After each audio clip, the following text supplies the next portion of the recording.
Gusto kong magbigay ng chance. Baka masyado akong nabigla. Baka hindi ko man lang hinayaan na magkaroon kami ng maayos na pagpaplano sa lahat. Mahal ko pa rin siya kahit anong gawin ko.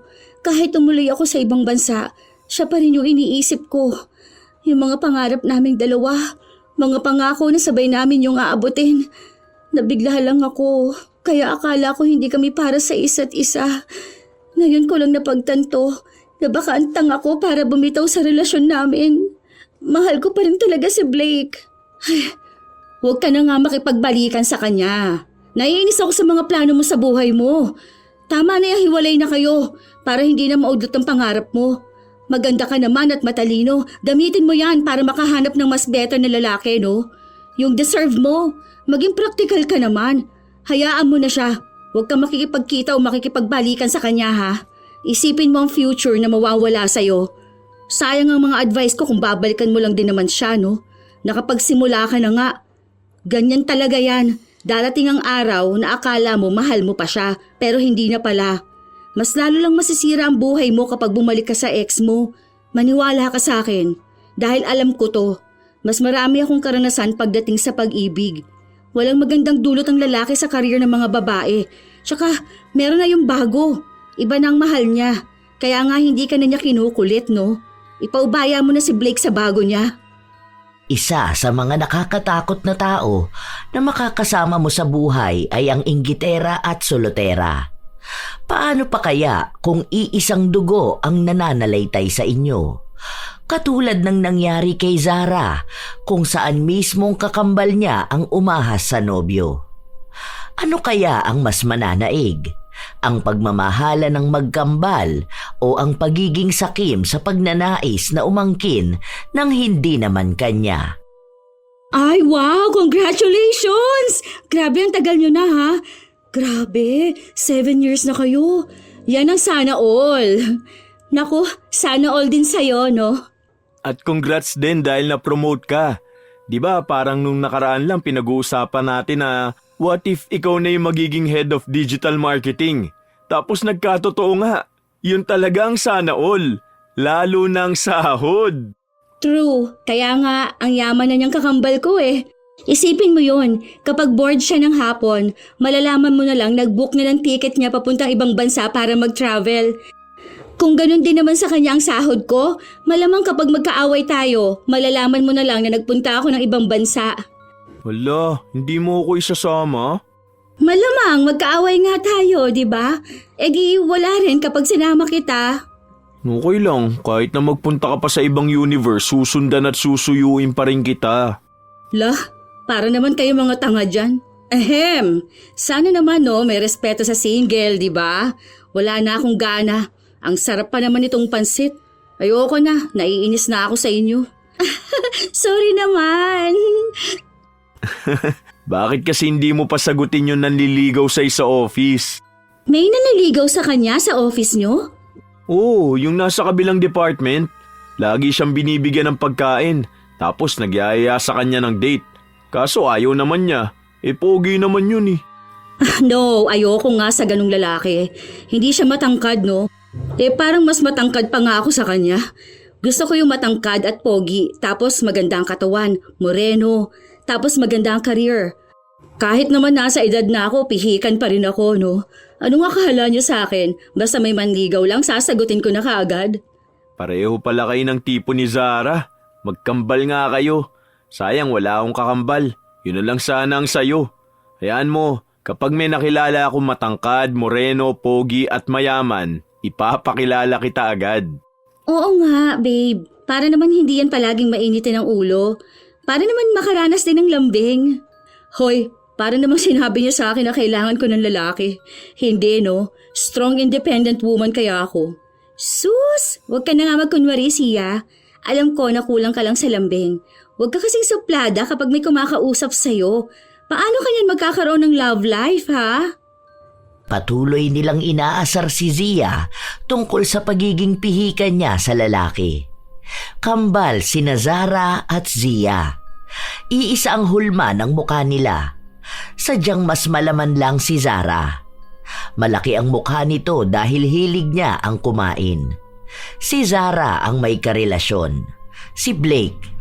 Nasa kolehiyo pa lang sila noon nang nagkaroon sila ng relasyon at umabot na hanggang sa magkaroon sila ng kanya-kanyang trabaho. Kahit nakambal sina Zia at Zara, iba pa rin ang hilig nila at tinahak nilang landas. Nasa isang kumpanya ng pagawaan ng bag si Zia, kung saan doon niya kasama ang nobyo ng kanyang kambal. Habang si Zara naman ay nagtuturo sa elementarya. Isang araw, habang magkasama ang dalawang dalaga, pansin ni Zia na hindi mapakali ang kanyang kakambal. Hoy, ano nangyayari sa'yo? Ano, magkaaway na naman ba kayo ni Blake? Parang kahapon lang ayos kayong dalawa. Ano na naman ginawa niya? Hindi, kasi may iniisip ako. Alam mo yung sinasabi ko sa'yo na offer sa akin sa New Zealand? Yung tinanggihan mo last year? Oo, bale kasi, tumawag sa akin kanina, tinanong ako kung gusto ko na ba. Oh, gusto mo naman yun, di ba? O bakit hindi mo pa kunin? Sayang naman yun. Pero kasi, alam mo, nagbabalak na kaming magpakasal ni Blake. Kung aalis ako, hindi ko alam kung ano mangyayari. Never pa kami nagkala yung dalawa. Natatakot ako. Nung napag-usapan namin ng pag-iibang bansa, ang sabi niya okay lang sa kanya. Pero ramdam ko na ayaw niya. Ilang opportunities na bang pinalampas mo, para magstay sa kanya? Ang dami na nun. After graduation, di ba? Dapat kukunin ka ni tita sa Australia. Pero hindi ka tumuloy dahil inaalala mo yung boyfriend mo. O, nitong nakaraan, Manila na lang po, hindi mo pa tinuloy. Alam mo, malayo pang lalakbayin mo. Pero nagpapakulong ka sa relasyon nyo. Kung patuloy mong tatanggihan lahat yan, paano na lang kapag dumating ang araw na gusto mo na? O, tapos ang opportunities na ang umayaw sa'yo. Ay, pero hindi mo naman ako masisisi kung mas inuuna kong pagmamahal, di ba? Magkaiba po kasi tayo ng pananaw. Mga bata pa lang tayo, alam na ng mga magulang natin na kahit kambal tayo, ibang desisyon ko sa desisyon mo. Hindi ako naniniwala na mas uunahin ko ang love kaysa sa career. Dahil kahit gaano ko pa kamahal ang isang tao, hindi ko ipagpapalit ang oportunidad na meron ako. At yun dapat ang malaman mo. Madali lang para sa'yo yun dahil successful ka eh. Kapag may boyfriend ka, tapos hindi sang-ayon sa career na tinatahak mo, hinihiwalayan mo. Ako kasi, alam mo, yung pakiramdam ko, buong buhay kong kasama si Blake. Lahat ng pangarap ko kasama siya. Hindi ko alam kung anong mangyayari sa future ko kung wala siya. Ramdam ko naman na suportado niya ako pero kasi kapag usapang magkakalayo kami, iba na nagiging tono niya. Natatakot din ako na paano kung malayo kami sa isa't isa o tapos biglang magbago yung pagmamahal namin na baka yung 7 taon namin matapos lang dahil sa magkalayo kami. Kung hindi kanya susuportahan, ibig sabihin nun wala siyang pagmamahal sa'yo. Yan ang sinasabi ko, na kailangan mong pumili kung love or career. Pero pwede naman sana yon kung mahal na mahal ka niya. Tapos maghihintay siya habang inaabot mo pa ang pangarap mo. Sa totoo lang, kami ni Mami, ayaw ka lang talaga namin pagsabihan. Kasi ito ngayon ko lang to sasabihin sa'yo dahil ayoko naman na magmukhang sinisiraan ko ang boyfriend mo. Totoo naman na mabait si Blake. Simula umpisa maalaga na siya sa'yo, kahit na ngayon. Pero hindi lang sa ganun ang standard ng pagmamahal. Dapat alam mo rin kung paano unahin ang sarili mong desisyon. Simula nung naging kayo, wala kang sariling desisyon. Palaging nakadepende sa kanya ang buhay mo. O tingnan mo nga, kung siya, hindi niya maabot yung pangarap niya. O, masyado siyang nakampante sa kung ano lang ang meron siya ngayon. Yung career niya, katulad lang ng meron siya nung 5 years ago. Walang usad. Alam ko mataas ang pangarap mo. Huwag kang magsettle sa isang tao na hindi kayang taasan ng pangarap. Kung may mangyayari man after mong piliin ang career mo, o baka yun mismo ang sign na hindi kayo ang para sa isa't isa. Mas maganda kung pag-usapan niyo muna yan. Tapos, saka ka na magdesisyon. Salamat, Kambal. Hindi ko lang talaga alam kung anong gagawin ko Kasi gulong-gulo ang utak ko ngayon. Gusto kong piliin yung sa New Zealand. Pero alam kong malaking epekto nito sa relasyon namin ni Blake. Basta, yun ang sinabi ko. Kausapin mo siya. Tapos sabihin mo yung iniisip at plano mo. Kung mahal ka niya, wala yung problema sa kanya. Kasi ang pagmamahal, hinahayaan kang lumaya. Hindi ka nito itatali para lang masabing magstay ka. Kung ganun siya sa pagpili mo ng career na may benefits naman ang future nyo, baka oras na para mag-move on. Gusto mo bang magkape tayo sa labas? Tara, ano ba yan? Kanina ko pa napapansin na ang init ng ulo mo. Pagpasok mo pa lang, hindi na maipintay ang mukha mo. Hulaan ko. Nag-away na naman kayo ng kakambal ko, no? Tungkol ba saan? Baka may toyo na naman, ano? Ewan ko ba sa kanya? Di ko na siya maintindihan. Halika na, ako nang sagot sa kape natin. Mamaya na yan, hindi ka rin naman makapagtrabaho ng maayos. Dahil sa mga sinabi ni Zia, mas lalong naguluhan ang isipan ng kanyang kakambal. Alam niya na mas makikinig ito sa kanya, lalo pat silang dalawa lang din naman ang magkapatid. Nakatira sila sa iisang bahay habang ang mga magulang nila ay nasa ibang bansa at doon naninirahan. Maayos naman ang pamumuhay nila. May kakayahan pagdating sa pera. Sadyang may mga bagay lang talaga na kailangan nilang paghirapan, lalo na kung may kinalaman ito sa pinipili nilang trabaho at kinabukasan. Ang pera na hawak nila ay galing sa pinaghirapan nila. Gumagabay lang ang kanilang mga magulang kapag kinakailangan. Isang araw, habang nasa trabaho si Zia, pansin niyang wala sa mood si Blake. Hindi na tumanggi si Blake. Sumama siya sa kakambal ng nobya. Magkaibigan din naman silang dalawa at para na ring kapatid ang tingin ng binata kay Zia. Pero hindi ganon ang tingin ni Zia sa kanya. Noon pa man, bago pa nagkaroon ng relasyon sina Zara at Blake, mas naunang nakilala ni Zia ang binata. Naging magkaibigan silang dalawa at gusto na niya ito. Noong nakilala ng binata ang kanyang kakambal, doon ito nagkagusto. Hindi yun maintindihan ni Zia dahil iisa lang naman ang mukha nila ng kakambal. Mas bilugan pa nga ang kay Zara at simple lang kung pumorma. Kahit na nagpapakita siya ng pagkakaibigan sa binata, matagal na niya itong nais na agawin sa kakambal. Hindi niya lang alam kung kailan ba ang tamang panahon. Kaya nga nais niyang umalis ng bansa si Zara para masolo niya ang nobyo nito. Sinabi naman pala sa'yo what if ayaw naman talaga niya sa'yo, hindi ba? Sinabi niya yan? Hindi naman ganun eksaktong sinabi niya. Pero kasi, alam mo, mas kilala ko ang kambal ko. Magkasama na kami noon, nasa sinapupunan pa lang kami ng mami namin, no? Ikaw, years mo pa lang siyang nakakasama. Kahit hindi niya direktang sabihin sa akin, alam ko na kung anong ibig niyang sabihin. Ewan ko. Basta kapag ganyang may kinalaman sa relasyon ninyo, hindi ako nakikialam. Malay ko dyan sa love na yan. Pero bakit naman parang nag-iba siya sa akin? Ramdam ko na talagang iba na yung pakikitungo niya eh. Tulungan mo na lang kaya ako. Paano ko ba pwedeng ibalik yung pagmamahal niya sa akin? Sweet naman ako eh. Consistent din naman ako sa efforts. Alam mo naman yun, di ba? Aba, malay ko dyan sa inyo ha. Di ba nga ang sabi nila kapag years ng relationship, meron talagang ano ba yun? Basta parang doon naghihiwalay. Wag, ayoko naman na maghiwalay kaming dalawa. Balak na nga namin magpakasal eh. Paano ka naman magpapakasal? Ang baba niyang sahod mo. Hindi ka na nga nakaangat sa posisyon mo. Ayusin mo kasi ang trabaho mo. O ano, malaki ba ipon mo ha? Wala naman yung sa ganun, no? Basta mahal namin ang isa't isa. O ayan. Ayan mismong dahilan kaya hindi kayo nagkakaayos ng kambal ko. Mahilig ka sa bahala na. Naku, alam mo kung gaano kataas ang pangharap nun. Ewan ko na lang kung hindi ka niya iwan. Ewan ko sa'yo. Baka mamaya iiyak ka sa harapan ko ha. Lalo na ngayon, naaalis na siya papuntang New Zealand. New Zealand? Kailan? Bakit wala siyang sinasabi sa akin? Ang usapan namin hindi na siya tutuloy ah. Hindi niya ba sinabi sa'yo? Ay, sorry. Ang daldal ko naman yata masyado. Bahala ka nga dyan. Aalis na ako. Teka lang. Nag-uusap na tayo tapos saka mo ko lalayasan? Ano yung tungkol sa New Zealand?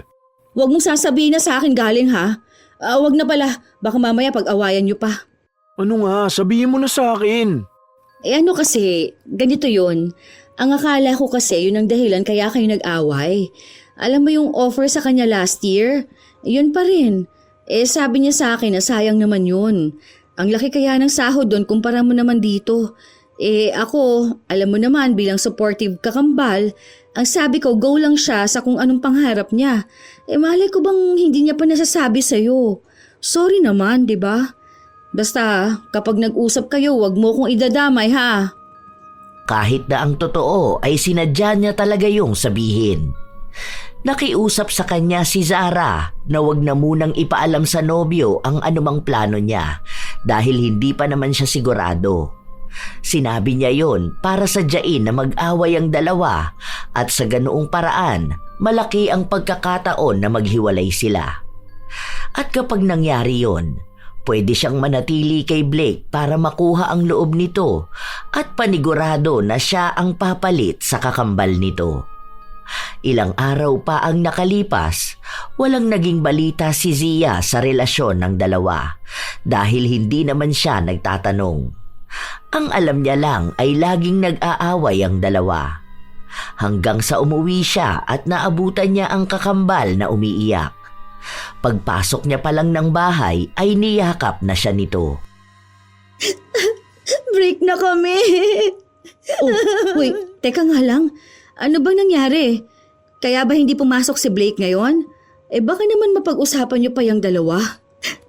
Galit siya sa akin Dahil bakit daw parang ang dami kong nililihim sa kanya.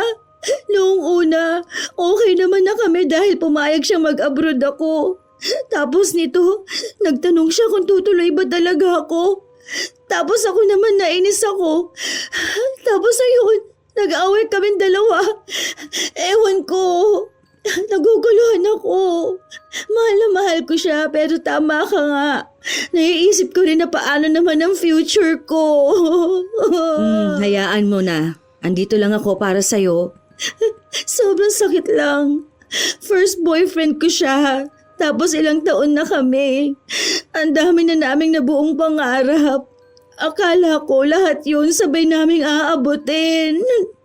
Oo, gets ko na mahirap talaga yan. Lalo na kung plano nyo na rin magpakasal dalawa. Pero baka ganun talaga, di ba?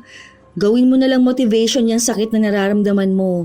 Isipin mo na lang na hindi yan mangyayari kung walang rason.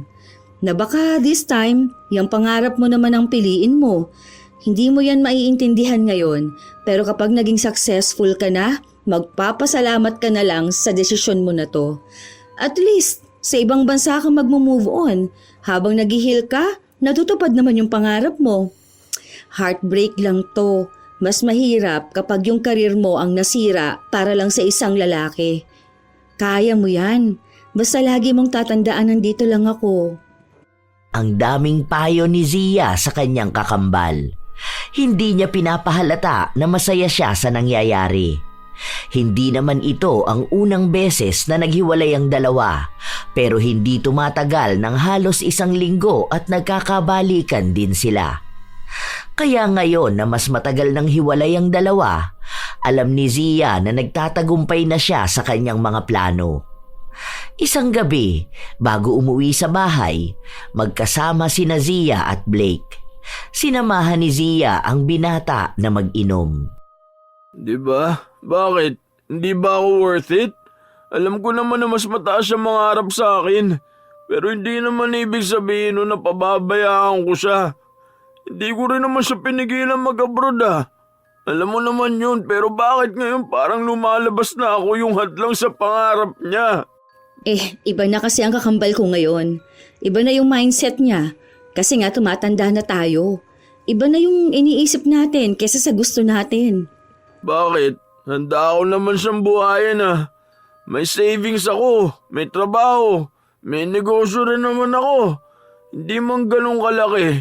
Hindi man ako mukhang seryoso sa buhay pero may pangarap din naman ako.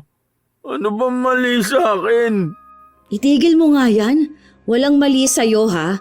Hindi lang talaga para sa'yo ang kakambal ko. Baka may ibang para sa'yo. Baka hindi kayo ang tinadhana. Malay mo, yung babaeng makakasama mo habang buhay nasa paligid lang. Malay mo kasama mo palagi, di ba? Hindi naman ibig sabihin na umabot kayo ng 7 years forever na kayo. Kasi kung ibang babae yan, hindi niya hahayaang maglasing ka ng ganyan. Tingnan mo nga, ilang beses mo na siyang tinawagan, pero wala naman siyang sinagot kahit isang beses. Ibig sabihin, hindi ka na ganun kahalaga sa kanya. O ako, tingnan mo, pagod na sa trabaho, pero nandito pa rin ako, sinasamahan ka. Hindi kumibo si Blake. Nilagok niya lang ang alak na hawak niya. Ilang sandali pa, hinawakan ni Zia ang kamay ng binata. Nagtangka pa nga siyang halikan nito pero umiwas si Blake. Lasing na ang binata kaya alam ni Zia na wala na itong maaalala kinabukasan. Dahil sa sobrang pagkabigo sa pag-ibig ng binata, sadyang gabi-gabi siyang nagpapakalunod sa alak. May isang beses pa na hindi pumasok sa trabaho si Blake at nalaman na lamang ni Zia na lasing itong nagpunta sa bahay nila para magmakaawa sa kakambal niya na magkabalikan silang dalawa. Buwisit na yan. Ano bang nakita ni Blake sa kakambal ko? Bakit ba hindi na lang ako? Kung sa mukha, iisa lang naman ang mukha namin. Sa katawan, mas maganda naman ang katawan ko. Kung sa career, di hamak naman na mas lamang ako, no? Sa talento, sa pagiging matalino, mas nangingibabaw naman ako kay Zara. Pero bakit pa baliw na baliw siya sa kakambal ko? Anong meron siya na wala ako? Ako, nasa akin ang lahat. Almost perfect. Noon pa man, may tinatago ng inggit si Zia sa kanyang kakambal. Kahit na mas pinupuri siya ng iba, mas kinaiinggitan niya pa rin ang kung anong meron kay Zara. Gusto niya kung anong meron sa kakambal, yun din ang meron sa kanya. At dapat ay mas maganda at mas angat. Kaya hindi siya papayag na ang lalaking mahal niya ay hindi niya makukuha. Hanggang sa lumipas ang buwan, hindi pa rin tanggap ni Blake ang nangyari. Araw-araw niya pa rin sinusuyo si Zara, pero matigas pa rin ang puso ng dalaga para sa kanya. Dahil doon, natatakot na si Zia na baka biglang isang araw ay mabalitaan na lang niyang nagkabalikan na ang dalawa. Kaya ang gagawin niya, si Zara ang lalasunin niya ang utak para lang hindi nito balikan ang dating kasintahan. O ano? Kumusta naman yung pag-aasikaso mo ng papers mo? Hindi ka pa aalis? Para sana maging maayos ng buhay mo. Naku, hindi mo naman siguro naiisipan na balikan ng ex mo. Yun na nga, nagsabi siya sa akin na nag-aasikaso na rin siya ng papers niya dahil susunod daw siya sa akin sa New Zealand. Ang hirap, grabe ang effort na pinapakita sa akin ni Blake. Hindi ko siya kayang kausapin dahil alam kong bibigay ako. Sobrang rupok ko pa naman pagdating sa kanya. Mahal na mahal ko pa rin siya. May mga oras na miss ko siya. Mali. Araw-araw, miss ko siya. Gusto ko palagi siyang nakikita. Miss ko na yung yakap niya. Lahat. Parang may mga araw na gusto ko siyang balikan. Natatakot ako na paano kung pagsisihan ko tong ginagawa ko. Na iniwan ko siya para piliin ang karir ko. Hay, alam mo, hindi ka dapat nangangamba ng ganyan. Hayaan mo siya. Sa office nga kinukulit ako noon eh. Ang sabi ko, kakambal kita pero hindi naman ibig sabihin na hawak kong utak mo. Ikaw ang nagdesisyon at matanda na tayo masyado para magpasulsol sa isa't isa. Diba? Tsaka kung para ka ako sa karir mo at sa maganda mong kinabukasan, hindi kita pipigilan. Ewan ko ba doon? Feeling sad boy pero may kadate naman siya nung nakaraan. Ha? May kadate siya? Oh! Nakita ko siya dun sa coffee shop sa labas ng building namin. Hindi naman ako nagkakamali, no? Ewan ko kung sino yon. Basta kulay pink yung buhok eh. Tapos maputi. Parang ang Koreana. Mukha ring bata-bata pa. Siguro mga early 20s, ganon. Kaya, nako huwag kang magpapadala sa kanya. Alam mo, yung mga lalaki na yan, magaling lang yan sila magdrama. Pero ang totoo niyan, habang wini-win back ka niya, may tinetest naman siyang ibang babae.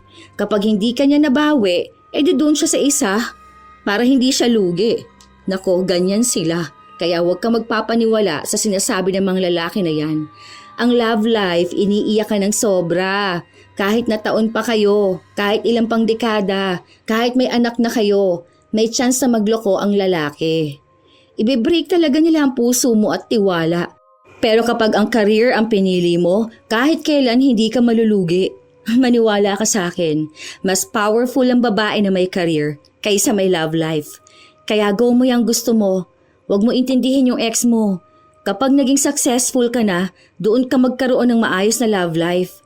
Mas makakakilala ka pa ng successful na lalaki. Mas deserve mo yun kesa sa ex mong chill-chill lang sa buhay. Nadala na naman ng mga salita ni Zia ang kakambal. Kahit na ang totoo, gusto na niya itong umalis para hindi na mabawi si Blake. Sa araw-araw, hindi pa rin tumitigil ang binata. Patuloy siyang nanunuyo kay Zara na nagpapalaso naman sa mga salita ng kakambal nito. Isang araw, may sakit si Blake. Habang nasa bahay siya, si Zia ang nag-aasikaso sa kanya. Pwede mo bang tawagan si Zara? Ang sabihin mo, mamamatay na ako. Ang OA mo naman, lagnat lang yung meron sa'yo, Blake, no? Saka sinabihan ko na siya, pero ang sabi niya sa akin may naayos siyang papers para sa pagpunta niya ng New Zealand. Alam mo bang ibig sabihin nun? Mas mahalaga sa kanya ang New Zealand kesa dyan sa buhay mo. Oh, kumain ka na. Susubuan na lang kita. O teka, ihipan ko ha, baka mainit. Sabihin mo lang na kailangan ko siya. Makita ko lang siya, gagaling na ako. Ako, tigilan mo ako sa kagaganyan mo, Blake. Kumain ka na at iinom ka pa ng gamot. Yun, gamot ang makakapagpagaling sa'yo ha, hindi yung mukha ng kakambal ko. Tignan mo na lang ako. Magkamukha naman kaming dalawa, no? Ako rin naman yung nandito sa'yo ha, at nag-aalaga. Huwag ka na doon. Sige na, tulungan mo na kasi kung nabalikan ako ng kakambal mo. Nababaliw na ako. Mahal na mahal ko talaga siya. Alam mo, hindi ko gets kung anong kinababaliwan mo dyan sa kakambal ko. Ano bang meron sa kanya, ha? Basta, hindi ko naman yun maipapaliwanag eh. Basta alam ko mahal na mahal ko siya. Gusto kong siya ang makasama ko habang buhay. Handa akong gawin ang lahat, magkabalikan lang kaming dalawa. Gusto ko siya lang. Marami namang masigit sa kanya, no? Hindi rin siya perfect. Ako, almost perfect ako. Maganda rin, mas sexy, mas mabait at ako yung nandito. Kasi sa totoo lang, kung ako yan, hindi kita matitiis. Hindi ko hahayaang masaktan ka ng ganyan. Ayoko sa'yo. Si Zara ang gusto ko. Siya lang ang mahal na mahal ko. Wala akong pakialam sa ibang babae. Wala akong pakialam kahit marami silang nakapaligid sa akin. Basta ang alam ko si Zara lang ang nag-iisang babae na mahal ko. Sige, tingnan natin kung hanggang kailan mo yan masasabi. Dahil alam ko, darating din ang araw na magmamahal ka ng ibang babae. Babae na palaging nasa tabi mo. Tila ba may laman ang mga salitang binitawan ng dalaga. May iba itong ibig sabihin. Dahil ang totoo ay nagsisimula na rin siyang gayumahin ang dating kasintahan ng kakambal. May napanood kasi siya na nag-udyok sa kanya na gawin yun. Ilang beses na rin naman niyang sinubukan na makuha si Blake, pero sadyang hindi kayang kalimutan ng binata ang nag-iisang babae na mahal nito. Kaya kung hindi niya ito madadaan sa palaging pagsama rito, gagamitan na lang niya ito ng gayuma. Ang akala ni Zia ay walang epekto ang gayuma, lalo pat palagi pa ring hinahanap ni Blake si Zara. Hanggang sa isang araw, habang nag-uusap ang magkambal tungkol sa pag-aasikaso ng papel ni Zara, tumawag si Blake. Inaaya siya nito na lumabas. Aalis ka? Akala ko ba inaantok ka na? Yung friend ko kasi nag-aaya lumabas. Sama ako. Sino ba yan? Si Wynonna? Hindi, ibang friend no. Parang date, ganun. Kaya yung kami lang muna sanang dalawa. Okay. May kinikilala ka pala ngayon ha? Sige, okay lang pala. Enjoy ka ha. Sana makilala ko rin yan. Wala ka kasing kinukwento sa akin eh.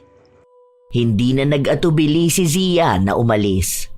Nang magkasama na ang dalawa, kapansin-pansin na may nagbabago na sa pagtingin ni Blake, pero hindi ganon sa inaasahan ni Zia. Para pa rin silang magkaibigan o tao na nasa posisyon na kinikilala pa lang ang isa't isa. Minsan kasi, bukang bibig pa rin ni Blake ang dating kasintahan. Hindi man niya kinukulit si Zara. Panay pa rin siya tanong sa kung ano na ang kalagayan nito. Habang ayaw niya rin namang mawalay sa kanya si Zia. Maging si Blake ay naguguluhan na sa nangyayari sa kanya. Isang araw, habang nasa opisina ang dalaga, may nagbigay sa kanya ng kape. Ang seryoso mo naman dyan, ma'am. Hindi, may problema kasi sa account ng company eh. Nai-stress na ako. Ano ba yan? Na-shadow ban ata lahat ng social media ng marketing team. Ano bang nangyari? Patingin nga ako. Huwag na, magtrabaho ka na doon. Mamaya pagalitan ka talaga dyan. Wala kang ibang ginawa kundi bumuntot sa akin. So wala akong gana kapag hindi kita nakikita eh. Gusto ko nga makipagpalit ng table kay Frankie para matanaw kita dyan, oh. Parang tanga to. Bakit mo naman ako tatanawin? Sabi ko nga, nangihina ako kapag hindi kita nakikita, di ba? Sa akin mo lang nakikita si Zara eh. Kunwari ka pa. Hindi ka nga makamove on sa kanya. Nakalimutan ko na nga siya. Di ko rin alam kung bakit ikaw ang palagi ko napapanaginipan. Naisip ko nga rin na baka nga totoong sinabi mo na may ibang babae pa naman na mas magiging mahalaga sa buhay ko. Yung babae na palaging nasa tabi ko. Sino bang kasama ko noong mga panahon na pakiramdam ko wala nang saysay ang buhay ko? Ikaw, di ba? Kung free ka sa Sunday, tara, labas tayo. Sagot ko, huwag ka mag-alala. Tago ang kilig ni Zia dahil ayaw niyang magmukhang desperada sa atensyon ng lalaking ginayuman niya. Ngayon mukhang umiepekto na ng malala kay Blake ang pinagawa niya. Kaya ngayon na nagkakamabutihan na sila, mas lalo niyang pananatilihin ang pagmamahalan na mabubuo sa kanila. Hindi siya papayag na masisira yon ng kanyang kakambal. Gabi ng Sabado, bago ang kanilang pagkikita ng binata, naghalungkat ng magandang damit si Zia. Nagsusukat siya sa harapan ng salamin nang biglang pumasok ang kanyang kakambal. Aalis ka? Hindi, bukas pa. May date ulit ako. Feeling ko, sasagutin ko na siya. Wow! Totoo ba? Sino ba yan? Patayin na ako ng picture. Bakit wala kang kinukwento sa akin, ha? Yan ba yung office mate mo? Yung sinasabi mo na manaligaw mo? Sure ka na ba sa kanya? Matagal na kaming magkakilala nito. College days pa lang magkaibigan na kami. Ngayon lang nagkaroon ng chance na magbago ang pagtingin niya sa akin eh. Hindi ko muna pinapakita at kinukwento baka ma-evil eye eh. Alam mo naman baka mausog wala pa ngang kami. Saka na lang. Saka ang sensitive ko naman kung ikukwento ko sa yung love life ko habang broken ka, di ba? Saka busy ka rin naman. Ang dami mong inaasikaso sa pag-alis mo. Pero okay naman siya. Hindi lang okay dahil okay na okay siya. Seryoso siya sa akin. Mahal na mahal niya ako. Kamusta naman si Blake? Bakit mo naman naitanong? Ikaw lang kasi kakilala ko na office mate niya. Yung isa kasi na nakasama natin nag-travel, nag-resign na pala yun. Wala, ganun pa rin naman. Nagtatrabaho pa rin siya. Pero hindi na siya madalas nag-absent ngayon. Di tulad ng mga nakaraang buwan ako. Naka-move on na ata sa'yo. Mukhang may ibang babaeng kinahuhumalingan eh. Hindi na nga rin niya ako kinukulit ngayon eh. Ano naman? Bakit ka naman malulungkot? Di ba nga dapat masaya ka na kasi wala nang pipigil sa mga plano mo? Ito naman yung gusto mo Makakapag-move on ka rin naman sa kanya. Maniwala ka sa akin, kapag nasa ibang bansa ka na, baka doon ka makakilala ng lalaki na para sa'yo. Yung pakakasalan ka kaagad. Hindi ko alam kung makaka-move on pa ba ako. Mahal na mahal ko pa rin siya. Parang ang gusto kong makipagkita sa kanya at makipagbalikan. Baliw ka ba? Nakipaghiwalay ka na nga tapos makikipagbalikan ka pa? Masisira lang ang mga plano natin kapag ginawa mo yan. Gusto kong magbigay ng chance. Baka masyado akong nabigla. Baka hindi ko man lang hinayaan na magkaroon kami ng maayos na pagpaplano sa lahat. Mahal ko pa rin siya kahit anong gawin ko. Kahit tumuloy ako sa ibang bansa, siya pa rin yung naiisip ko. Yung mga pangarap naming dalawa, mga pangako na sabay namin yung aabutin. Nabigla lang ako kaya akala ko hindi kami para sa isa't isa. Ngayon ko lang napagtanto na baka ang tanga ko para bumitaw sa relasyon namin. Mahal ko pa rin talaga si Blake. Huwag ka na nga kasing makipagbalikan sa kanya. Naiinis ako sa mga plano mo sa buhay mo. Tama na yung hiwalay na kayo para hindi na maudlot ang pangarap mo. Maganda ka naman at matalino. Gamitin mo yan para makahanap ng mas better na lalaki. Yung deserve mo. Maging practical ka naman. Hayaan mo na siya. Huwag kang makikipagkita o makikipagbalikan sa kanya ha. Isipin mo ang future na mawawala sa'yo. Sayang ang mga advice ko kung babalikan mo lang din naman siya. Nakapagsimula ka na nga eh. Ganyan talaga yan. Darating ang araw na akala mo mahal mo pa siya pero hindi na pala. Mas lalo lang masisira ang buhay mo kapag bumalik ka sa ex mo. Maniwala ka sa akin dahil alam ko to. Mas marami akong karanasan pagdating sa pag-ibig. Walang magandang dulot ang lalaki sa karir ng mga babae. Tsaka meron na yung bago. Iba na ang mahal niya. Kaya nga hindi ka na niya kinukulit. Ipaubaya mo na si Blake sa bago niya. Kailangan ng magmadali ni Zia na maangkin si Blake. Lalo pat pansin niya rin na seryoso ang kanyang kakambal na makipagbalikan sa dati nitong kasintahan. Kinabukasan, maganda ang suot ni Zia. Maganda rin siyang umalis ng kanilang bahay. Tulog pa nung mga panahon na yon si Zara, kaya alam niyang hindi rin siya masusundan. Sa tagong lugar sila nagtungo ni Blake dahil ayaw niyang may makakita sa kanila. Baka may bigla pang magsabi sa kanyang kakambal at manggulo pa sa relasyon nila. Habang nagkukwentuhan na may tawanan, hinawakan ni Blake ang kamay ni Zia. Alam mo ba, hindi ko talaga maipaliwanag kung bakit ikaw lagi ang iniisip ko. Para tuloy akong baliw. Sus, ayan ka na naman ha. May gusto ka ba sa akin? Bakit hindi mo pa kasi ako direktahin? Hindi pa ba halata? Yung palagi kong pagyaya sa'yo ng date, hindi ba yung sapat? Manhid ka yata eh. Hindi naman ako manhid. Inaalala ko lang baka mamaya gawin mo akong rebound. Bakit ko naman gagawin yun? Sa totoo lang, parang kailan ko lang napagtanto na mas higit ka nga kesa dun sa kakambal mo. Yung 7 years ng buhay ko nasayang lang dahil sa kanya. Kung sana, nilaan ko na lang yung lahat sa'yo. Nung college tayo, magkaibigan na tayo. Sana noon pa lang nakita ko na ang potensyal na maging girlfriend ka, na maging asawa ka. Nung mga panahon na kailangan ko ng kasama, ikaw lang ang nasa tabi ko. Ayaw mong umiiyak ako. Ayaw mong nasasaktan ako. Sana ikaw na lang ang pinili ko nun. At sana ngayon, may chance pa rin tayo. Hindi pa nagsasalita si Zia nang biglang tumunog ang cellphone ni Blake. Nakita niya ang pangalan ng kakambal. Tumatawag ito kay Blake na mukhang buo na ang desisyon na makipagbalikan sa kanya. Oo, sinasagot na kita kahit hindi mo pa ako nililigawan. Tayo na. Mahal na mahal din kita at gusto kong ikaw lang ang paglaanan ng buhay ko. Talaga ba? Totoo ba? Pero may isa akong hiling. Please, ayokong nakikipag-usap ka pa rin sa ex mo. Kasi kung ako lang ang mahal mo, puputulin mo na ang ugnayan ninyong dalawa. Wala na kaming pinag-uusapan. Hindi ko alam kung bakit bigla siyang tumawag sa akin. Pero ayoko mag-overthink ka, kaya ibablock ko siya. Ayan, tignan mo. Ayoko lang magkaroon ng komplikasyon sa ating dalawa. Ayoko magkaroon ng gulo dahil ang ex mo, ang kakambal ko. Promise, hindi ko hahayaan na mag-overthink ka. Ikaw ang mahal ko. Mas mahalaga ka sa akin kaysa sa anuman na meron sa amin ang kakambal mo. Malakas ang epekto ng gayuma, kahit na hindi ito masyadong halata kay Blake. Matagal ang naging epekto, kaya magmumukha itong natural. Walang nakakaalam ng relasyon nilang dalawa dahil balak ni Zia na ilabas ang anumang meron sa kanila ng nobyo kapag wala na sa bansa si Zara. Ilang buwan na lang naman ang hihintayin niya.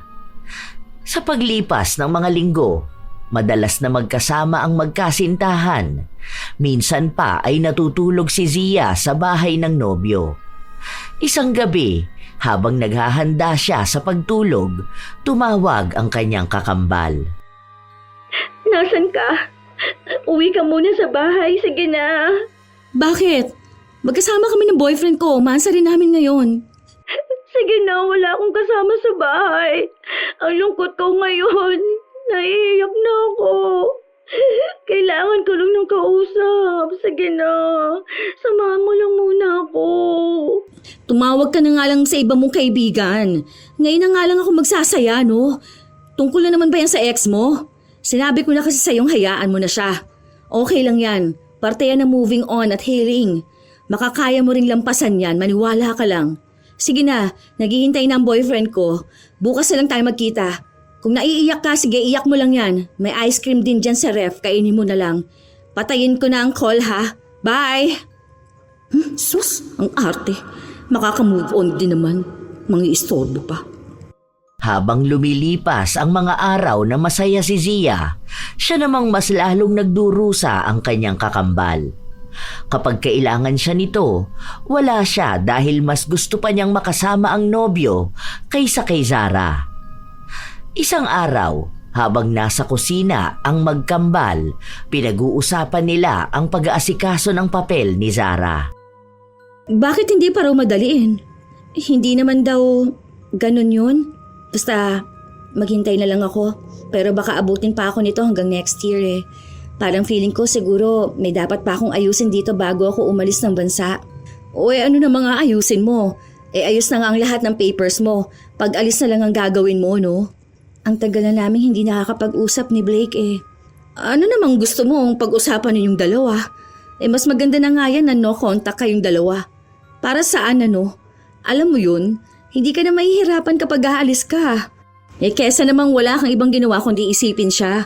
Dagdag pa sakit sa'yo yun. Wala namang napapalayang closure na yan. Habang nagsasalita si Zia, biglang tumunog ang cellphone niya kung saan nakita na tumatawag si Blake. Bakit tumatawag sa'yo si Blake? Ha? Ewan ko. Baka may tatanong sa akin. Akala ko sabi mo hindi na kayo nag-uusap. Bakit naman hindi kami mag-uusap kung magkaibigan kaming dalawa? Hindi naman ibig sabihin na hiwalay na kayo, wala na rin akong karapatang makipagkaibigan sa kanya, hindi ba? Tsaka unfair naman yon kung kakalimutan ko na yung friendship namin. Tulungan mo na lang akong kausapin siya. Akong sasagot ng tawag. Ano ba? Bakit ka ba nangingialam ng cellphone ko? May cellphone ka, bakit hindi mo siya tawagan? Naka-block nga ako. Yun naman pala bakit hindi mo na lang tanggapin na naka-move on na siya? Naka-move on na pala siya at magkaibigan lang kayong dalawa. Bakit ayaw mong ipakausap sa akin? May mawawala ba kapag nag-usap kaming dalawa? Break na kayo, di ba? O bakit? May mangyayari din ba kapag nagkausap ulit kayo? Hindi naman ibig sabihin na kaibigan ko pa siya sasamantalahin mo na yon para makausap ulit siya. Kung sa hindi ka na nga niya mahal. Kung naka-move on na nga yung tao, bakit hindi ka na lang din mag-move on? Aalis ka na nga ng bansa Ayaw niya akong kausapin. O baka naman ayaw mo kaming makapag-usap. Pinagbibintangan mo ba ako na inagaw siya sa'yo? Hindi yan ang sinabi ko. Pero mukhang dinidepensahan mo na agad ang sarili mo. Magkakambal tayo. Hindi ka makakapagtago sa akin. Ano naman? Kung nagkakamabutihan man kami, wala ka na doon. Hindi naman siya nag-cheat. Hindi ko rin siya inahas dahil hiwalay naman kayo. Ikaw nakipag-break, baka nakakalimutan mo. Naririnig mo ba ang sinasabi mo? Ex ko si Blake, kakambal kita. Ibig sabihin, andoon ka mula sa simula ng relasyon namin. Hindi mo siya magugustuhan kung alam mong ex siya ng kambal mo. Huwag mo akong pagsasalitaan ng ganyan ha. Basta wala kaming ginagawang masama. Kung akong minamahal niya, labas ka na doon. Break na kayo. May karapatan na siya magmahal ng iba. Hindi naman na siya nakikipagbalikan sa'yo, di ba? Kaya huwag ka na maghabol. Mas mabuti pang intindihin mo ang buhay mo. Hindi na naghintay pa ng sagot mula sa kakambal si Zia dahil agad na rin siyang umalis ng bahay. Ilang beses din siyang tinatawagan ni Zara pero hindi niya ito kinakausap. Noong una, ang akala niya ay magsusumbong si Zara sa mga magulang nito dahil nga tumawag ang kanilang ina. Nangungumusta lang pala ito at nagtatanong kung may pinagtalunan ba silang magkambal. Wala pa namang ebidensya si Zara na may relasyon na sila ni Blake pero mukhang naghinala na ito at kahit na itanggi niya, malalaman at malalaman pa rin ito. Isang araw, habang nasa opisina sila, sabay na kumakain ang magkasintahan.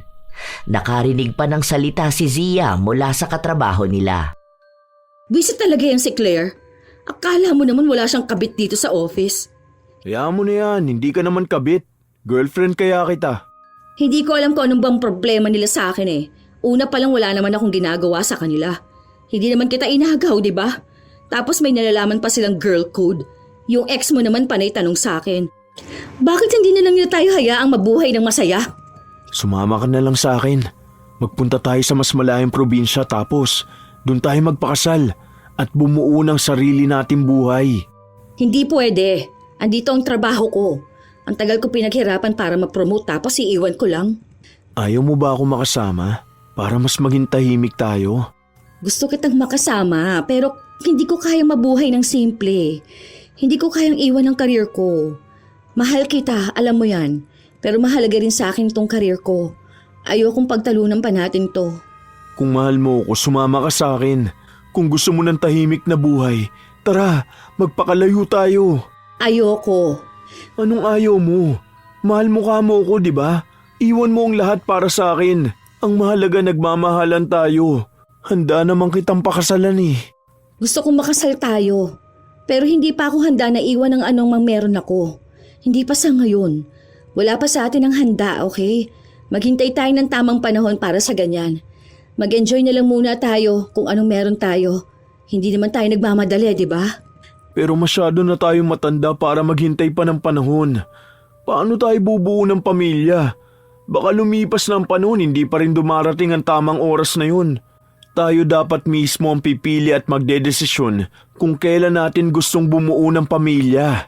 Ayoko pa magkaanak. Ang dami ko pang plano sa buhay. Ang dami ko pang gustong gawin. Ang gusto ko makasama kita. Pero gusto ko pang magkaroon pa tayo ng oras para sa isa't isa. Hindi yung ganito. Hindi yung madalian. Nag-enjoy pa ako sa buhay ko, no? Hindi pa ako handa na magkaroon ng pamilya. Ako gusto ko na. Hindi ka pa naman handa ah. Hindi pa naman buo ang plano mo sa buhay. Gusto ko kapag mag-settle na ako, maayos na ang lahat. Hindi lang sa akin, pati na rin sa'yo. Hindi yung mag-aasawa lang tayo dahil sa gusto natin. Pinaplano yun. Pero nakahanda naman ako magsakripisyo. Handa akong magtrabaho para bigyan kayo ng magandang buhay na magiging anak natin. Gusto ko na magkaroon ng anak. Kahit ayaw mo, kailangan mo akong bigyan ng anak. Obligasyon mo yun bilang ikaw ang girlfriend ko. Hindi nakakibo si Zia dahil pansin niya na may kakaibang inaasta ang kanyang nobyo. Akala niya ay sa araw na yun lang iba ang pakikitungo sa kanya ni Blake. Pero ilang araw pa ang lumipas, naging mahigpit na ito sa kanya. Minamandohan na rin siya at dapat lahat ng ginagawa niya ay alam ni Blake. Lahat ng desisyon niya sasabihin niya muna bago niya gawin. Dahil kapag hindi niya yun ginawa, mag-aaway silang dalawa. Hindi sanay si Zia na may lalaking humahawak sa kanyang leeg. Kaya kahit na bago pa lang sila ng nobyo, ay sakal na siya. Isang hapon, habang nagtatrabaho si Zia, may nag-abot sa kanya ng pagkain. Ito ang katrabaho nila na dating manliligaw niya. Nakita yun ni Blake, kaya galit na galit ito. Ano ba? Bakit mo naman tinapon yung pagkain? Nagsasayang ka masyado? Ano, masaya ka pa na tumatanggap ka ng pagkain galing sa ibang lalaki? Eh di ba may gusto yun sa'yo? Huwag mo sabihin sa akin na may gusto ka rin sa kanya. Niloloko mo ba ako, ha? Ano, ipagpapalit mo ako sa ganong klase ng lalaki? Ang ayoko sa lahat yung harap-harapan akong tinatarantado. Pwede bang hinaan mo ang boses mo? Wala na siyang gusto sa akin. Okay? Nagpakisuyo lang ako sa kanya. Lumabas siya kanina kaya nagpabili na rin ako. O ano bang problema mo? Huwag mo nga ako sinisigawan lalo na pag nandito tayo sa opisina ha. Kahit na boyfriend kita, mas mataas pa rin ang posisyon ko sa'yo. Ihiwalay mong personal na buhay natin at sa profesional. Wala akong pakialam kahit ano pang posisyon mo sa trabaho. Ako ang lalaki sa relasyon natin. Kaya dapat ako pa rin ang masusunod. Kapag sinabi kong hindi pwede, ibig sabihin hindi pwede. Pwede ba huwag mong manduhan ang buhay ko? Walang kahit na sinong lalaking susundin ko kahit na gaano pa kita kamahal. Mas kaya kong buhay ko kaysa dyan sa inaakala mo. Sa totoo lang, nakakaramdam na ng takot si Zia sa inaasta ng nobyo. Hindi naman ganon si Blake noon. kahit nung si Zara pa ang karelasyon nito. Hindi niya pinipilit si Zara sa gusto niya. Meron man silang pag-aaway pero hindi naman ganon kalala. Kaya paanong bigla na lang nagbago ang ugali ni Blake? Ilang linggo pa ang lumipas. Sa tuwing may mangyayari sa kanilang dalawa, halata na pinipilit ni Blake na may mabuo. Habang si Zia ang palihim na gumagawa ng paraan para hindi siya mabuntis. Kahit mahal na mahal niya ang nobyo, hindi niya maisip ang buhay na maging isang ina. Gusto niyang magkaroon ng pamilya, pero alam niyang hindi pa siya handa. Kung magpapabuntis siya kay Blake, maraming oportunidad sa buhay niya ang mawawala. Isang araw, naghahanda si Zia na umuwi na sa bahay nila, kung saan sa pagmamadali niya ay may nahulog siya mula sa bag niya. Ano to? Umiinom ka ng pills? Kaya ba hindi ka mabuntis-buntis, ha? Pwede ba? Hindi pa nga ako handa. Ayoko pa magkaroon ng anak. Akin na yan. Ibalik mo yan sa akin. Wala pa sa plano ko magkaroon ng anak, okay? Ang dami ko pang hindi naaabot na pangarap. Hindi ka uuwi. Dito ka lang. Anong hindi? Kailangan ko umuwi. Hindi ko naman to bahay eh. Bakit ka uuwi? Wala naman trabaho bukas, di ba? Dito ka lang. Bakit? May iba ka bang pupuntahan bukod sa bahay nyo, ha? Kailangan ako ni Zara. Kailangan ko umuwi sa bahay. Hindi bang sabi mo hindi na kayo nag-uusap ng kakambal mo? Hayaan mo siya. Matanda na siya. Dito ka lang. Kapag sinabi kong dito ka lang, hindi ka aalis. Huwag mong tangkain na bumili pa nito. Dahil kapag sinabi kong magbubuntis ka para sa anak ko, yun ang mangyayari. Pwede ba? Natatakot na ako sa'yo. Bakit ba nagmamadali ka magkaroon ng anak? Wala pa nga tayong 1 taon, di ba? Para hindi mo ko iwan. Dahil nararamdaman kong meron kang ibang lalaki. Wala akong iba. Ikaw lang yung mahal ko. Ikaw yung gusto kong makasama habang buhay. Ikaw yung gusto kong maging asawa at ama ng mga anak ko. Pero wag na yon. Hindi ko pa kayang iwan ang career ko eh. Sobrang dami ko pang ginagawa sa buhay ko. Wala rin naman pagkakaiba yon. Bakit? Di ba kapag naging mas mataas ka sa akin, iiwan mo rin ako? Para hindi ka na makawala. Kapag nabuntis naman kita, pakakasalan kita eh. Aanin mo pa yung career mo na yan. Kung iisa lang din naman ang kahahantungan ng relasyon natin. Ikakasal din naman tayo, di ba? Bubuo rin naman tayo ng pamilya. Bakit kailangan pa natin patagalin yun? Gusto ko ngayon na. Kahit na anong pagmamakaawa ni Zia sa nobyo, hindi siya pinakinggan nito. Masyado na siyang sakal na sakal sa mga plano ni Blake. Mga plano na hindi naman pinag-isipan ng maayos. May pagsisisi si Zia, lalo na't ito ang unang lalaki na hindi niya magawang iwan kahit ayaw na niya.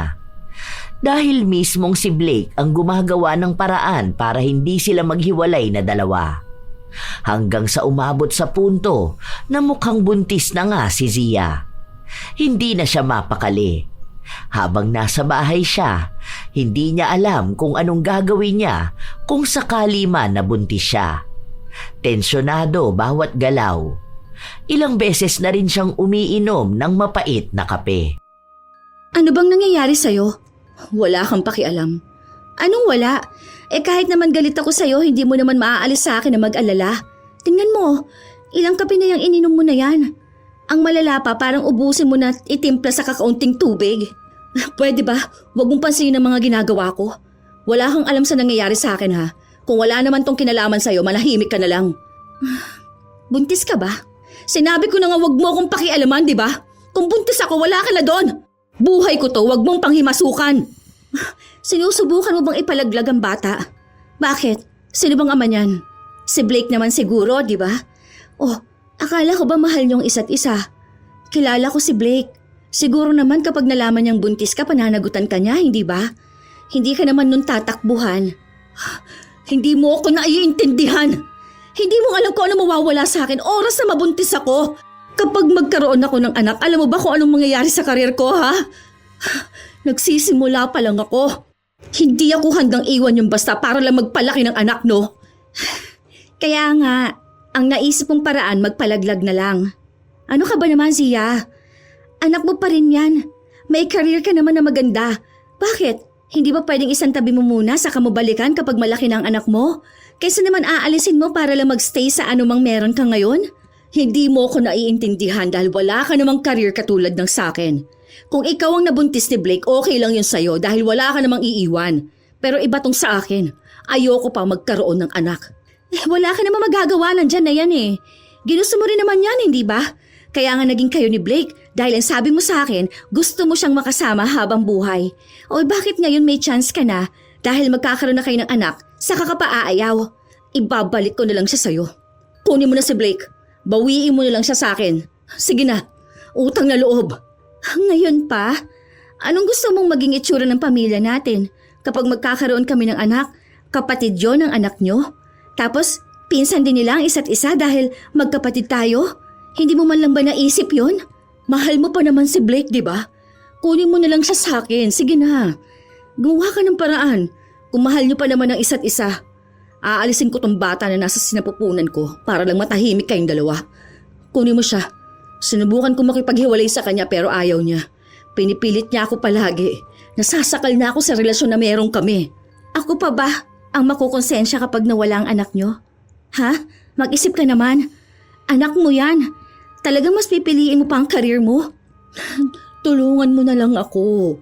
Oo, sige. Naamin ko na may mali akong nagawa. Ginayuma ko siya.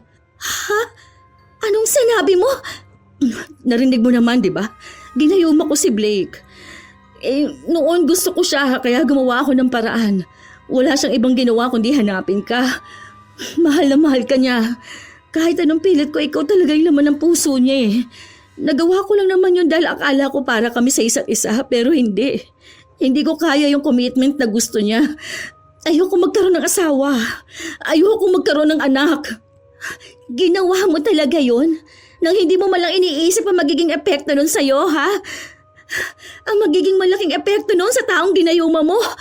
Kaya pala ibang napansin ko kay Blake. Parang ibang tao siya kapag kaharap ko siya. Yun pala, nasa ilalim siya ng gayuma. Ngayong alam mo na, tulungan mo na lang ako. Bawiin mo na siya. Total kayo naman na nagmamahalang dalawa, di ba? Ayoko na sa kanya. Pagod na ako sa pagmamando niya sa buhay ko. Ayoko sa lahat yung pinakikialaman ng gusto kong gawin eh. Utang na loob. Bawiin mo na siya. Hindi ko akalaing ganyan ka ka-selfish, Zia. Matapos mo mang-agaw ng pagmamahal ng iba, ibabalik mo na parang basura na hindi mo na kailangan. Tapos ngayon, mas malala pa dahil buntis ka. Pero sarili mo lang talaga ang mahalaga para sa'yo. Hindi kita kinakaya. Kahit na anong pagmamakaawa ni Zia sa kakambal, naakitin na lang ulit si Blake, hindi ito ginawa ni Zara. Ang sabi niya, tutulong na lang siyang maalis ang gayuma pero hindi pa niya alam kung paano nga ba yon gagawin. Dahil si Zia lang naman ang nakakaalam ng tungkol sa mga ganong bagay. Hindi na rin kasi makausap ng dalaga ang gumawa at pinagbilhan niya ng gayuma. Kaya hindi niya alam kung paano mawawala ang bisa. O kung gaano pa ba katagal ang hihintayin niya para mawala na ang pagmamahal sa kanya ni Blake. Minsan pa ay nasasaktan siya ni Blake, lalo na kapag nagseselos ito. Ayaw na ayaw ng binata na nakikipag-usap siya sa kahit na sinong lalaki, kahit na may kinalaman pa ito sa trabaho. Kung noong una, matagal bago umepekto ang gayuma at unti-unting nagkakagusto sa kanya si Blake, ngayon naman ay palala ng palala.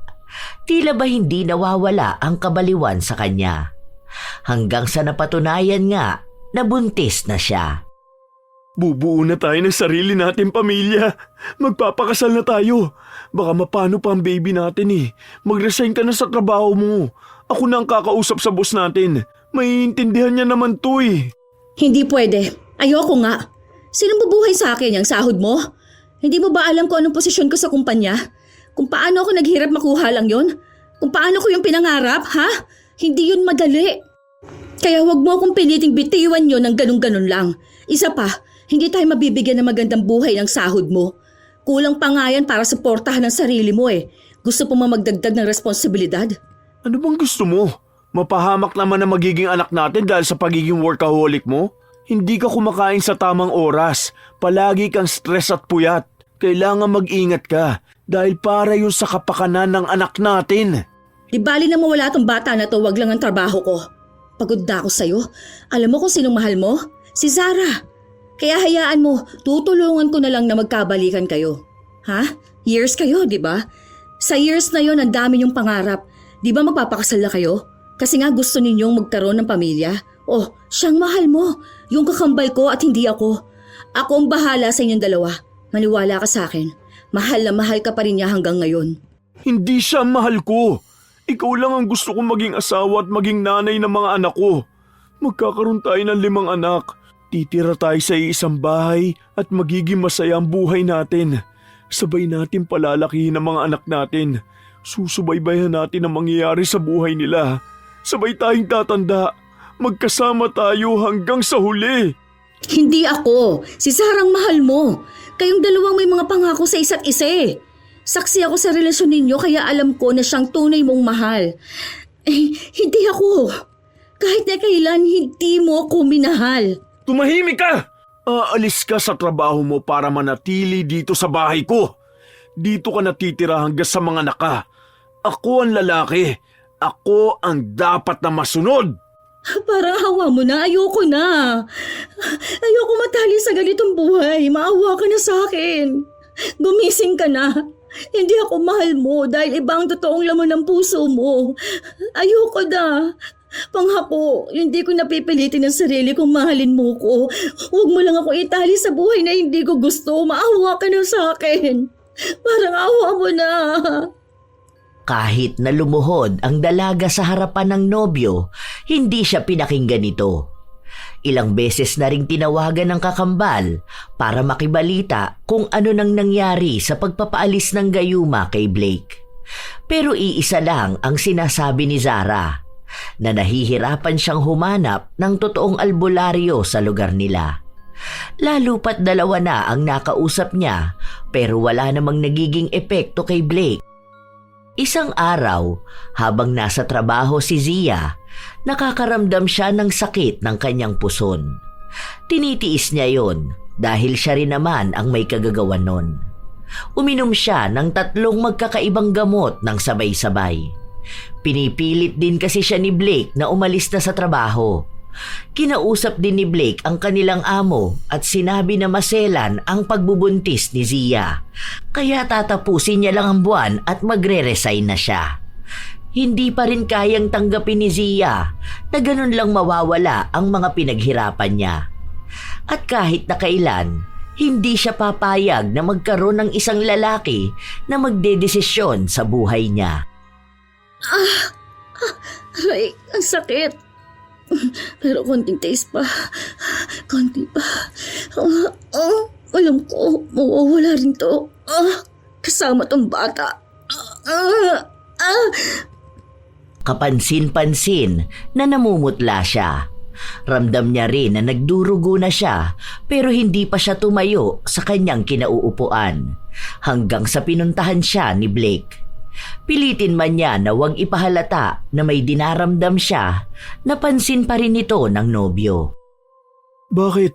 Ano nangyayari sa'yo? Masama ba ang pakiramdam mo? Sandali, ipapaalam kita para umuwi ka na at magpahinga. Baka mapano pa ang baby natin eh. Sinabi ko naman kasi sa'yo na sa bahay ka na lang. Ayos lang ako. Wala to. Sandali, uminom ka muna ng tubig. Ano ba kasi nangyayari sa'yo? Teka, may dugo! Lumayo ka sa akin! Huwag kang lalapit. Hayaan mo ko. Anong ginawa mo sa baby natin? Nababaliw ka na ba, Zia? Dadaling kita sa ospital. Hindi pwedeng mawala ang baby natin!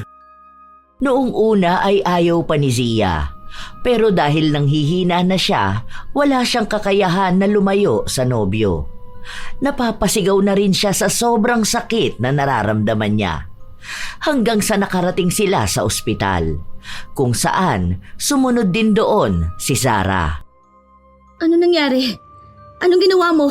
Ha? Ayos ka lang ba? Anong nararamdaman mo? Please, sorry na. Sorry na kung pinilit kong kunin sa'yo si Blake. Ayoko na sa kanya. Sorry. Parang awa mo na. Ayoko na sa kanya.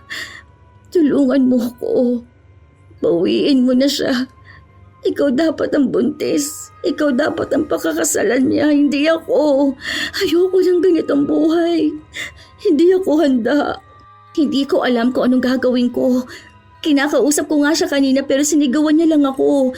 Galit na galit siya. Nakakatakot. Yun lang ang unang beses na nakita ko siya magalit ng ganun.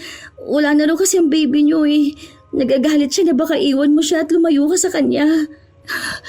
Nagsisisi na ako sa ginawa ko, promise. Hindi ko na yun uulitin. Ilayo mo lang siya sa akin.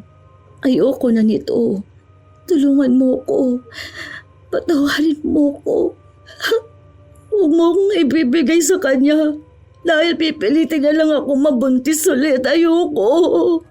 May nakausap na akong albularyo. Hindi ko pa alam kung anong gagawin niya pero ang sabi niya, sinusubukan ng araw niya.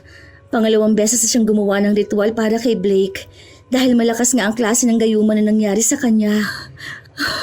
Basta, ipangako mo sa akin, hindi mo ako hahayaang bumalik sa kanya. Sorry. Malaki ang pagsisisi ko sa ginawa kong ito sa'yo.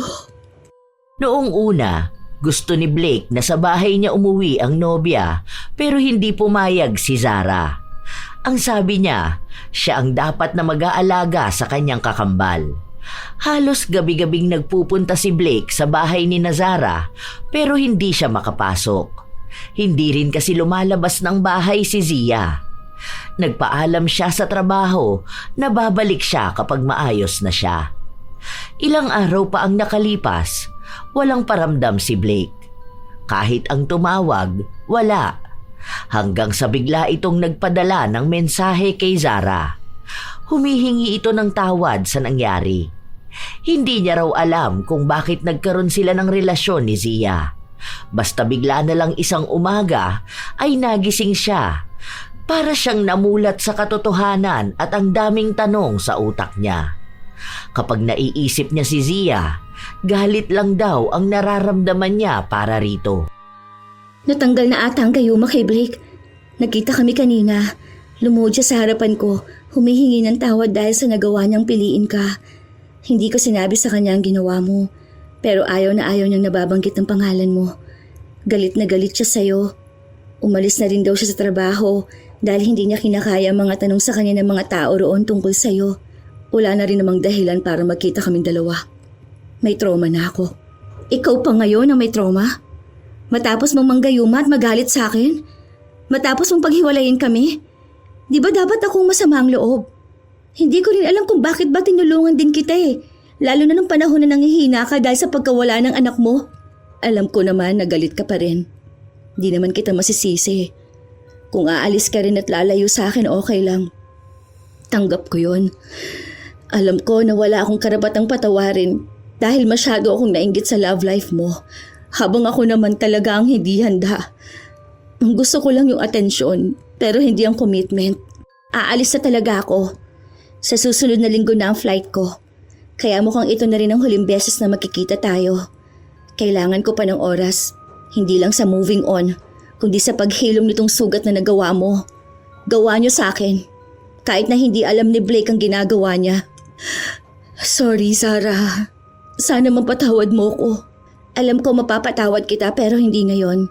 Hindi ko alam kung kailan. Pero sana maging malaking aral tong nangyari sa'yo.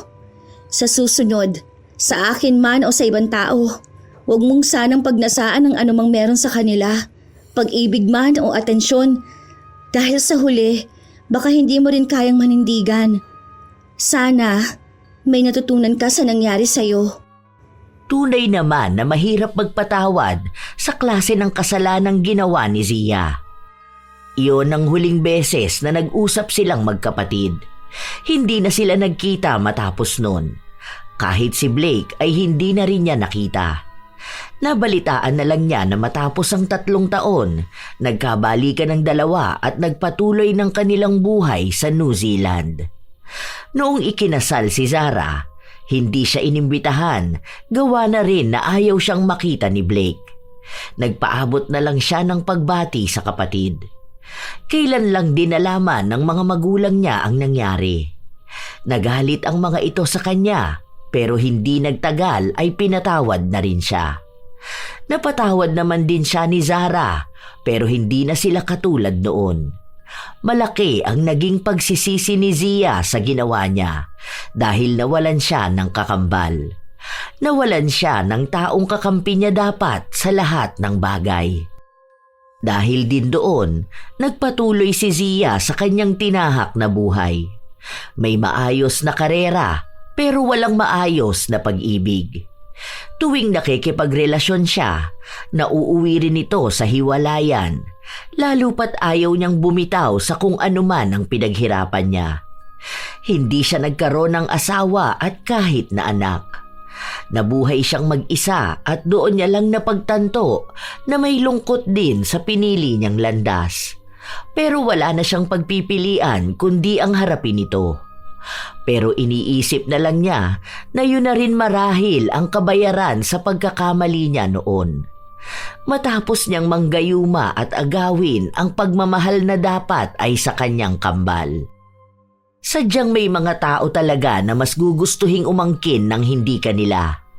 Katulad ng pagmamahal ng isang tao, mga palihim na pag-ahas, mga lihim na kilos na ang intensyon ay sirain ang tiwala ng iba at ang pag-aakala na ito ang magdadala sa kanila ng tunay na kaligayahan.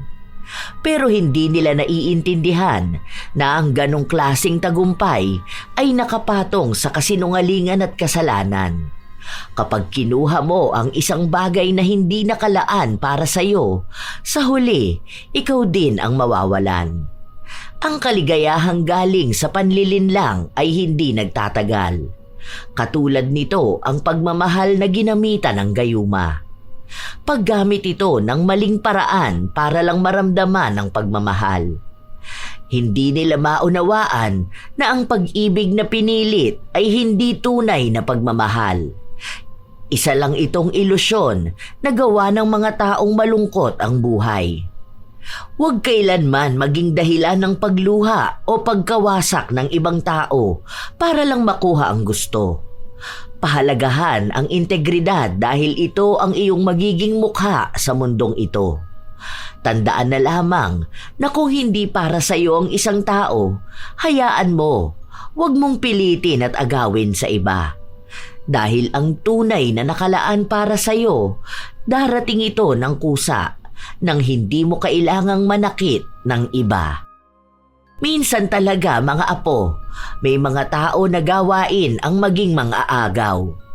Minsan na rin ba kayong naagawan ng kakilala ninyo?